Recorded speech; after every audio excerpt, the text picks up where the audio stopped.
అందరికీ నమస్కారం.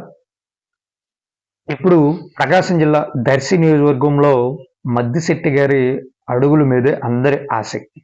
ఎందుకంటే మద్దిశెట్టి వేణుగోపాల్ గారు వైఎస్ఆర్ కాంగ్రెస్ పార్టీలోనే ఉన్నారు. వైఎస్ఆర్ కాంగ్రెస్ పార్టీలోనే ఉన్నారు. కానీ మాగుంట శ్రీనివాసరెడ్డి గారితోటి, ఆయన తనయుడు మాగుంట రాఘవరెడ్డి గారితోటి చర్చలు జరిపారు. అలాగే వైఎస్ఆర్ కాంగ్రెస్ పార్టీలోనే ఉండి దర్శి తెలుగుదేశం పార్టీ అభ్యర్థి అయినటువంటి గుట్టిపాటి లక్ష్మి గారితోటి చర్చలు జరిపారు, సమావేశం అయ్యారు.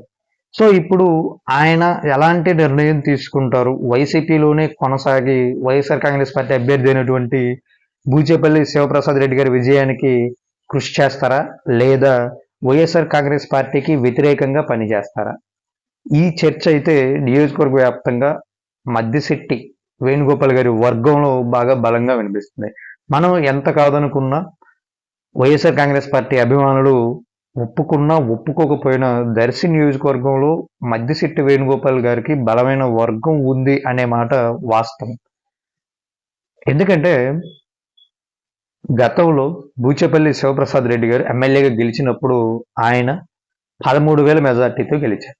కానీ మద్దిశెట్టి వేణుగోపాల్ గారు గతంలో మొన్న 2019 ఎన్నికల్లో సుమారు 39,000 పైచిలకు ఓట్ల మెజారిటీ తోటి గెలవడం జరిగింది.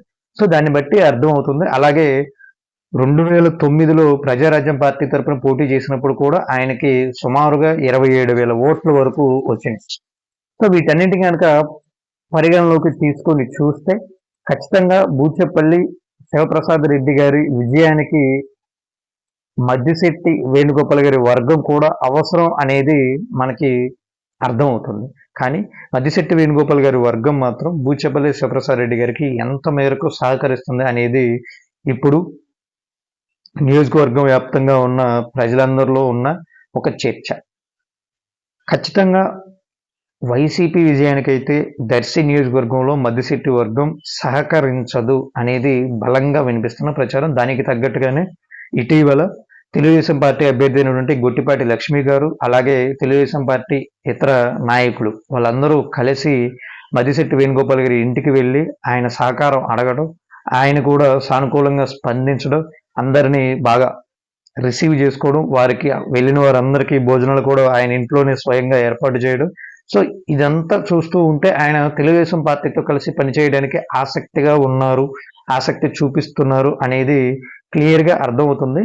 సో కాబట్టి తొందరలోనే తెలుగుదేశం పార్టీలో చేరే అవకాశం ఉంది. లేకపోతే వైఎస్ఆర్ కాంగ్రెస్ పార్టీకి రాజీనామా చేసి పార్టీలో చేరకుండా బయట నుంచి తెలుగుదేశం పార్టీ విజయానికి కృషి చేస్తారా అనేది తెలియాలి.